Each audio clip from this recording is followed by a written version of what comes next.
Akan kembali.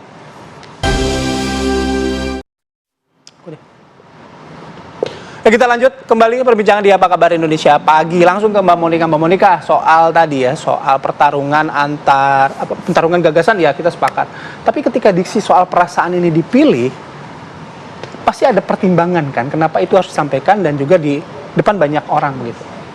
Nah, ini jadi dampak dari nonverbal adalah rasa yang dirasakan oleh masyarakat awam, ya. Yang beredar di warganet kan adalah sebetulnya Pak Jokowi ini adalah merupakan bentuk pembangkangan nggak terhadap suatu rasa yang selama ini sedang ditahan.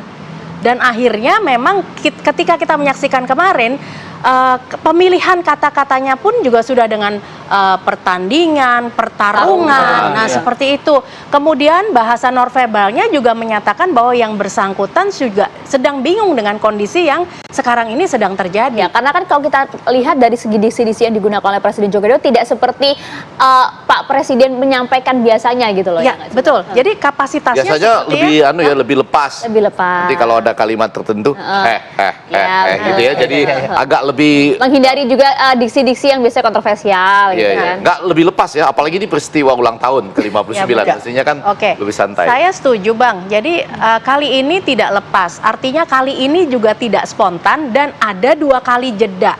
Terus kemudian juga ada banyak yang kita sebut sebagai cognitive loading, artinya ketika mau mengatakan sesuatu pakai jeda dan kemudian mikroekspresinya itu pakai berpikir dulu.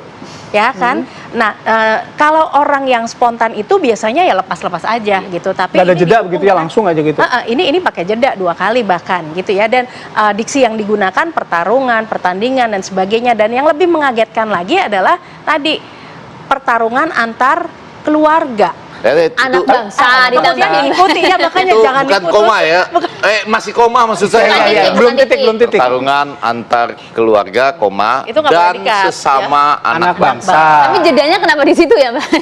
Jedanya di situ. Kita jadi berpikir, bukan di situ. Bukan ketika di situ. mau mengatakan mengenai drama, iya. Ya, nah drama itu juga lekat banget dengan emosi kan ya Bang, dengan perasaan. Ya. Jadi artinya ini adalah pertunjukan perasaan ya, secara kalau verbalnya mengatakan tidak atau itu diulang-ulang, nah artinya itu yang dirasakan oleh si bawah sadar. Oke. Tapi secara emosi, ketika kan bicara soal tadi drama kaitannya erat dengan emosi, pemilihan diksi. Tapi kalau melihat emosi secara keseluruhan selama Pak Presiden pidato gimana? Dari verbalnya kita tidak melihat ya, tetapi kalau dari emosinya kan keluar mengenai ekspresi wajah, mikronya, kemudian dari tangan, kemudian dari suara-suara yang banyak menggunakan suara bawah begitu. Artinya kalau suara bawah adalah? Ini adalah sesuatu yang dalam sekali. Ya, ini kan contohnya misalnya saya mengatakan dari mana aja sih, atau dari mana aja. Nah, itu aja udah menimbulkan suatu dampak emosi yang berbeda dalam kita merespon. Kalau suaranya tinggi, ya kita bisa jawab. Tapi kalau rendah, saya sudah tahu begitu. Oke. Pesannya Artinya dalam berarti ya. memang ada kecemasan di sana yang mungkin memang sudah diduga oleh Presiden Joko Widodo. Bukan kecemasan yang diduga, tetapi terhadap kondisi yang sekarang ini sedang terjadi, ini juga menimbulkan kecemasan dan itu wajar dong dalam suatu kontestasi. Ini lebih duluan mana Bapak Presiden pidato sama putusan MK? Pidato duluan ya? Oh iya, bener dong bisa juga. Jangan kemana-mana Bang Egi.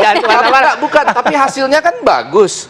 Ya kan, bahwa ini semua jalan terus, tapi ada kepastian.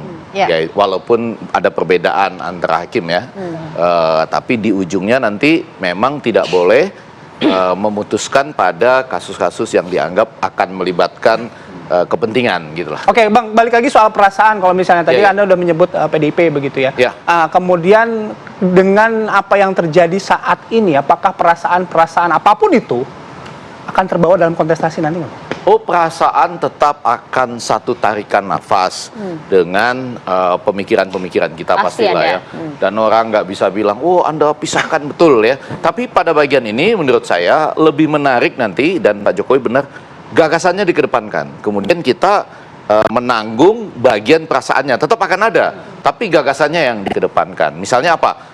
Semualah, coba misalnya kita ambil mengenai bagaimana rasanya nanti ketika ada calon presiden yang mengatakan ya ibu-ibu hamil itu nanti akan mendapat 6 juta misalnya. Kan perasaan ibu-ibu bagaimana coba? Yang ingin hamil, wah ini sudah waktunya. Yang belum menikah, apakah ingin mempercepat? Lalu ada juga orang lain yang mengatakan, ini perasaannya agak enak nih, semua yang hamil akan dapat 6 juta. Tapi bukannya angka kelahiran kita tinggi. Misalnya. Nah, lalu dibandingkan lagi dengan yang mengatakan ibu-ibu hamil itu akan dapat makan gratis bergizi setidaknya 1 kali sehari. Oke. Nah, itu kan dibanding-bandingkan dan ada perasaan di situ. Tapi gagasannya yang harus lebih dulu. Oke. Kalau perasaan kan memang tidak bisa dilepaskan. PDI Perjuangan pun juga menanggapi statement dari Pak Jokowi dengan ya memang harus menggunakan perasaan. Tapi drama-drama yang terjadi ini akan tetap dimainkan tidak sih hingga Pilpres nanti gitu loh, Bang ya. Kita tahan dulu ya jawabannya nanti. Usai jeda Politik sama saat dengan lagi. drama pasti ya. Ya.